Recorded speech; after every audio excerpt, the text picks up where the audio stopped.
राजनाथ सिंह गुजरात के भुज एयरबेस पहुंचे हैं। रक्षा मंत्री ने जवानों से बातचीत करते हुए उनके हौसले को बढ़ाया है, उनकी हौसला अफजाई की है। एयरफोर्स के जवानों को संबोधित करते हुए रक्षा मंत्री ने कहा कि जवानों के हौसले और दृढ़ता की वजह से ही ऑपरेशन सिंदूर सफल हो पाया है। साथ ही उन्होंने कहा कि जितनी देर में लोग नाश्ता करते हैं उतनी देर में आपने दुश्मनों को निपटा दिया। ऑपरेशन सिंदूर का नाम हमारे देश के यशस्वी प्रधानमंत्री आदरणीय नरेंद्र मोदी ने दिया, जो इसी जितने देर में लोग नाश्ता करते हैं उतने देर में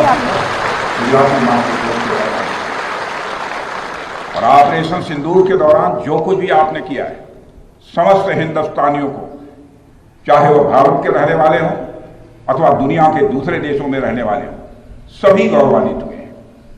भारतीय वायुसेना के लिए सिर्फ 23 मिनट यह काफी थे पाकिस्तान की सरजमी पर पल रहे आतंक के अजगर को कुचलने के लिए, और वह आपने करके दिखाया है।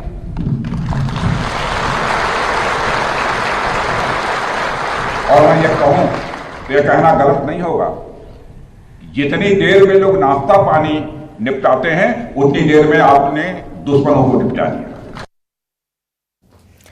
बाबा बागेश्वर ने पाकिस्तान को चेतावनी देते हुए कहा कि भारत अब वो पुराना भारत नहीं है, चांटा मारने वालों का राम नाम सत्य करने वाला भारत है। भारतीय सेना की पंडित धीरेन्द्र शास्त्री ने तारीफ की और कहा कि भारत की सेना शक्ति संपन्न के साथ शस्त्र और शास्त्र से युक्त है।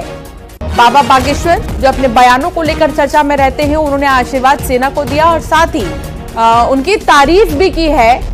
भारत के लिए उन्होंने कहा कि अब भारत पुराना भारत नहीं है, चांटा मारने वालों का सीधा राम नाम सत्य है करने वाला भारत है।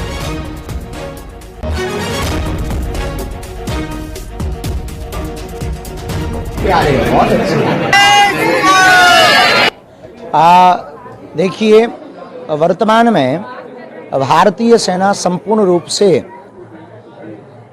संपन्न है, शस्त्र युक्त है, शास्त्र युक्त है, राष्ट्रभक्ति युक्त है।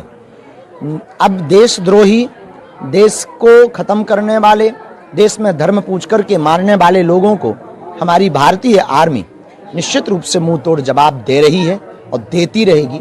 अब छोड़ा नहीं जाएगा। अब वह भारत वो पुराना भारत नहीं है कि तुम घर में आकर के धमाके करो। अब ये भारत है कि अगर तुम चांटा मारोगे तो तुमको जो है डबल चांटे नहीं, सीधा राम नाम सत्य की व्यवस्था करके ऊपर भेजा जाएगा।